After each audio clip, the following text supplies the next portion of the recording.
အပိုင်း6မှာ run နဲ့တွေ့ရဖွဲ့သားတွေကတဲကနေရာဖြတ်ပြီးနေတော့လို့ခေါ်တဲ့နေရာစီလမ်းလျှောက်နေကြပါတယ်။ရကတော့ရဲ့နာမည်ကိုစိတ်ဝင်စားတော့ရင်းလာတဲ့လက်တငယ်တွေနေထိုင်တဲ့နေရာလို့ရှင်းပြလိုက်ပါတယ်။လက်တငယ်တွေကအဒီနာဒေသခံတွေနဲ့ပြဿနာတွေရှိနေတာကြောင့်စုံစမ်းဖို့သွားနေကြတာဖြစ်ပြီးတော့လုံခဲ့တဲ့တစ်ထောင်လက်ဆိုးဘရင်မှာအနိုင်ယူခဲ့တဲ့သူရဲကောင်းအကြောင်းကိုလည်းလေ့လာကြည့်ကြပါတယ်။ထူးဆန်းတဲ့စွမ်းအသုံးပြုနေတဲ့လက်တငယ်တယောက်ကတော့သူတို့လက်ရှာနေတဲ့ပုံမျိုးစီဖြစ်နိုင်တယ်ဆိုပြီးတရင်တွေလည်းရှိနေတာကြောင့်စစ်ဆေးဖို့လိုအပ်ပါတယ်။ရကဒီတဲကနေရာတွေမှာတစ်တော်ရှိရလားလို့မေးလိုက်တော့ရင်းနာတော့ရှိတယ်။မကြခင်မြင်ရနိုင်မယ်ဆိုပြီးပြန်ပြေးလိုက်ပါတယ်။နောက်ဆုံးမှသူတို့ကကန်နရရှားကောင်းပင်တွေနဲ့ဝင်းရံထားတဲ့ကြီးမားတဲ့တစ်တော်ရှိကိုရောက်ရှိသွားပါတယ်။သူတို့ရောက်သွားတဲ့အခါတော့ရကသူ့ကပောင်မှာသူ့ငယ်ချင်းရဲလို့ကဒီတစ်တော်ကိုကြိုက်မှာပဲလို့ပြောလိုက်ပါတယ်။ဘာလို့လဲဆိုတော့သူမကရှားကောင်းပင်တွေကိုကြိုက်လို့ပါ။အတိတ်ကမြင်ကွင်းတစ်ခုမှာတော့ရဲလို့ကရှားကောင်းပင်တွေပြုစုနေတော့ရကရှားကောင်းပင်တွေအများကြီးပဲလို့ပြောလိုက်တော့ရဲလို့ကလည်းချစ်စရာမကောင်းလားဒါပေမဲ့သူတို့မကောင်းတဲ့ဝိညာဉ်တွေတွေ့ကက်နေတတ်တယ်လို့ပြောလိုက်ပါတယ်ရကတော့ဟာတာလို့လိုက်ပြီးမင်းတို့ပဲအပင်ကခက်ဆူးဆူးပဲလို့ပြောလိုက်တော့ပင်ကလည်းသူ့ကိုဆူလိုက်ပါတယ်ရဲလို့ကလည်းသူ့ကိုဆုံးမနေပါတယ်တခြားလူတွေကလည်းရကမစင်သာပဲပြောနေရပဲဆိုပြီးထောက်ခံလိုက်ကြပြီးပျော်ရွှင်နေကြပါတယ်လက်ရှိချိန်ပြန်ရောက်လာတော့ရကတော့ဒီမိမအပင်တွေအများကြီးရှိခဲ့ပေမဲ့လွန်ခဲ့တဲ့တစ်ထောင်လောက်ကလက်ဆိုးပြေမှာတိုက်ခိုက်ခဲ့တဲ့အခါဒီဒေတာတစ်ခုလုံး6တွေ့သွားတယ်လို့ရှင်းပြလိုက်ပါတယ်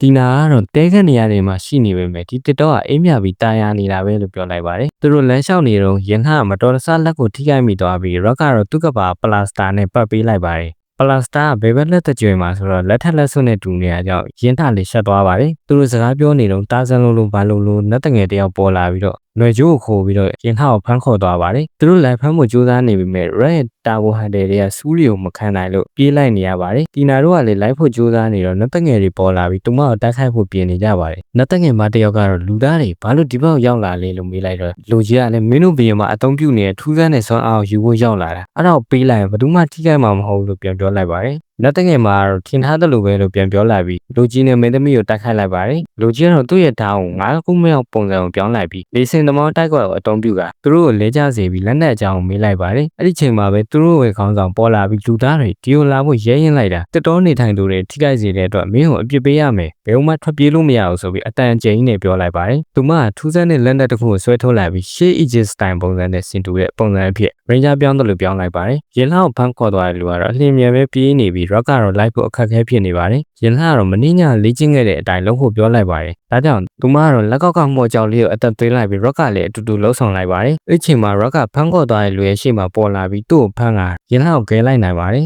ဒါကတော့မှော်ကြောက်ကိုတညာလုံးလေ့ကျင့်ခဲ့တဲ့သူတို့ရဲ့စမ်းသပ်မှုအောင်မြင်ခဲ့လို့သူတို့လည်းပျော်ရွှင်နေကြပါတယ်ဟိုတာဇန်ကတော့ဒေါသတကြီးနဲ့လူသားတွေမင်းတို့ဘာလို့ဒီကိုရောက်လာကြလဲငါတို့ရဲ့တက်တော်ရောအာမန်ရဲ့စွမ်းအားကိုရောမင်းတို့ဘယ်တော့မှရမှာမဟုတ်လို့អော်နေပါတယ်ရန်နဲ့ရင်လှကတော့အာမန်ဆိုတာဘာမှမသိကြပါဘူးလူကြီးတို့ဘက်မှာတော့ရာနီယာကသူမရဲ့ပုံစံကိုလက်ဖျားပေးထားတဲ့စွမ်းအားဖြစ်ပြီးတော့အဲ့ဒါကိုအာမန်လို့ခေါ်တယ်လို့ရှင်းပြလိုက်ပါတယ်ဒီနာကတော့ Red စွမ်းအားနဲ့စင်တူတယ်လို့ပြောလိုက်ပြီးအားတင်သွားပါတယ်လူကြီးကတော့သူတို့ထင်သားတယ်လို့မှော်မျိုးစီရဲ့စွမ်းနေမဟုတ်မှတည်သွားပါတယ်ရာနီယာကတော့ဒေါသတွေထွက်နေပြီးမင်းတို့ကအာမန်ရဲ့မြင်းရတဲ့စွမ်းအားကိုစိုးရုပ်တဲ့မျိုးစီစွမ်းအားနဲ့ဘယ်လိုလုပ်ပြီးနှိုင်းယှဉ်ရတာလဲလို့ပြောလိုက်ပါတယ်သူမရဲ့အစွမ်းကတခြားကဘာလာတဲ့သူရဲကောင်းနဲ့တူတူတိုက်ခဲ့တဲ့ပထမအာမန်စီကဆင်းသက်လာတဲ့စွမ်းအားဖြစ်ပြီးတော့သူမဒီစွမ်းအားကိုတတော်ကာကွယ်ဖို့မျိုးစင်စလက်ဆင့်ကမ်းခဲ့တာဖြစ်ကြောင်းပြောလိုက်ပါတယ်လူကြီးကတော့ဒီစွမ်းအား Red လူပဲတခြားကဘာလာတာနားလည်သွားပါတယ်ဒီနာကတော့သူမစွမ်းအားမျိုးစင်တွေနဲ့မတက်ဆိုင်တဲ့အတွက်တိုက်ခိုက်ဖို့အကြောင်းပြချက်မရှိဘူးလို့ရာနီယာကိုပြောလိုက်ပါတယ်ဒါပေမဲ့ရာနီယာကတော့သူမရဲ့လူတွေထိခိုက်စေတဲ့အတွက်တိုက်ခိုက်မှာပဲလို့ပြောပြီးဆက်လက်တိုက်ခိုက်နေခဲ့ပါတယ်လူကြီးကသူမတိုက်ခိုက်ချော့ဓာတ်နဲ့ကာလိုက်တော့သူ့ရဲ့ဓာတ်ကမော်ဆုပ်ယူတာကိုရာနီယာသတိထားမိတဲ့အခါသူမကမီးကိုထိန်းချုပ်နိုင်တဲ့လက်နက်ကိုအသုံးပြုလိုက်ပါတယ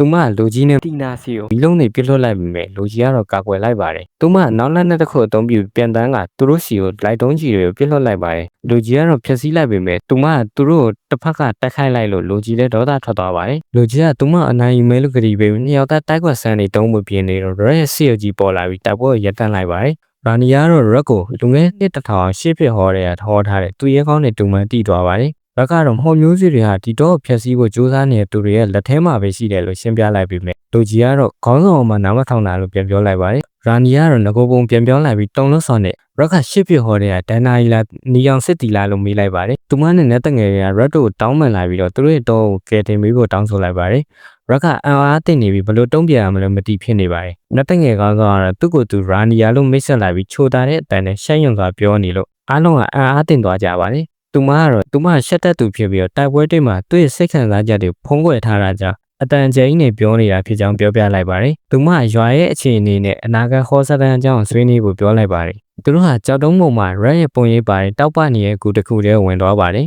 ပတ်ဝန်းကျင်စားသားတွေကမရင်းနှီးပေမဲ့ရာနီယာတော့ red ရဲ့ရောက်ရှိမှုကိုလွန်ခဲ့တဲ့နှစ်တစ်ထောင်လောက်ကဘေဒင်ဟောခဲ့တဲ့သူကခြံထားခဲ့တာပဲလို့ပြောလိုက်ပါတယ်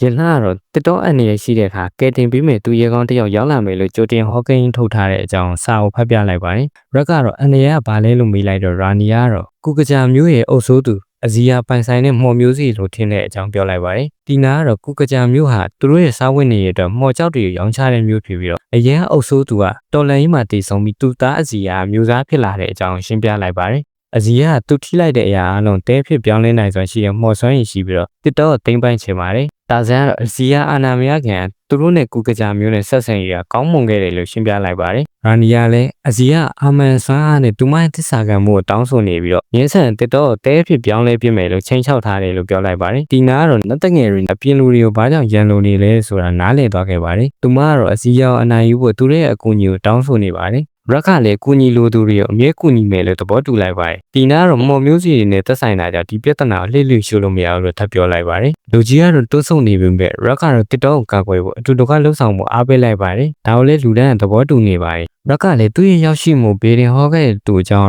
ရာနီယာကိုမေးလိုက်ပါတယ်။ဘေဒင်ဟောတဲ့သူကအရင်အာမန်အဖွဲ့ရဲ့အဖွဲ့ဝင်ဖြစ်တယ်ဆိုတာလွင်ဘာမှမသိတဲ့အကြောင်းနဲ့သူ့အကြောင်းသိတဲ့လူကတော့အဲ့ဒီချိန်ကလေးကအသက်ရှင်ခဲ့တဲ့အကြီးအကဲပဲရှိပေမဲ့သူလည်းရာစုနှစ်များစွာအိတ်ဆက်နေပြီးပြန်လို့ဖို့ဆို10 ခုနှစ်လောက်ကြာအောင်မှလို့ပြောလိုက်ပါတယ်။ရက်ကဒါကိုကြားရတဲ့အတွက်ဝမ်းနည်းသွားပါတယ်။ရင်လှကတော့သူ့ရဲကောင်းထပ်ဘေဒင်ဆရာအကြောင်းကိုဘာကြောင့်စိတ်ဝင်စားနေရလဲလို့မေးလိုက်ပါတယ်။ရက်ကတော့ဘေဒင်ဆရာအကြောင်းကြားလိုက်တိုင်းလူတယောက်တတိယတယ်လို့ပြန်ဖြေလိုက်ပါတယ်။အဲ့ဒီချိန်မှာပဲအစီယာနဲ့သူ့ရဲ့လူတွေကနေတော့ကို test ထိုက်ဖို့ပြင်နေကြရင်ဒီပိုင်းလေးလည်းပြီးဆုံးသွားခဲ့ပါတယ်။